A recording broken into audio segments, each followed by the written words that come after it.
সুদূর আমেরিকায়ও নয়াবাজারের এই দইয়ের বিশেষ খ্যাতি। ভারত বাংলাদেশ সীমান্ত লাগোয়া তথা পশ্চিমবঙ্গের মানচিত্রের শেষ জেলা দক্ষিণ দিনাজপুর। এই দক্ষিণ দিনাজপুর জেলায় বিভিন্ন দ্রব্যবস্তু এবং জিনিসের সুনামি খ্যাতি রয়েছে। এর পাশাপাশি খ্যাতি রয়েছে খাবারের জিনিস ও বিভিন্ন শিল্প চর্চার। অন্যদিকে বঙ্গবাসীর মন জয় তো আগেই হয়েছে। ৭ সমুদ্র ১৩ নদী পার হয়ে দই প্রত্যেক বছর পাড়ি দেয় সুদূর প্রবাসেও। কথা হচ্ছে দক্ষিণ দিনাজপুর জেলার বিখ্যাত নয়াবাজারের দইয়ের, যার খ্যাতি ছড়িয়ে রয়েছে শহর ছেড়ে গ্রাম, জেলা রাজ্য ছাড়িয়ে ভারতবর্ষ সহ বিভিন্ন দেশে। যেমন অতুলনীয় গন্ধ তেমনই স্বাদ, তাই বহু দূর দূরান্ত থেকে মানুষ ছুটে যান নয়াবাজারের দই কিনতে।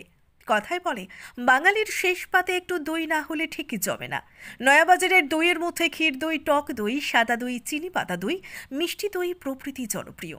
পুরনো রীতি মেনেই দুধ সংগ্রহের পর মাটির সরা বা পাত্রে দই প্রস্তুত করেন বিক্রেতারা।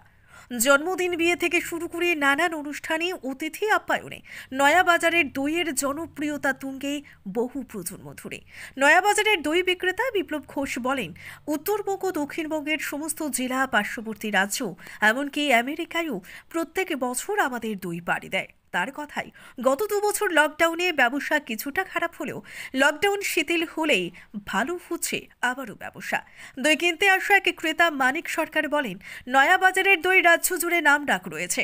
সাধ্যের মধ্যে এত সস্তায় এমন ভালো দই পশ্চিমবঙ্গে কোথায় পাওয়া যাবে না। Bureau report, crime press, Bengal news.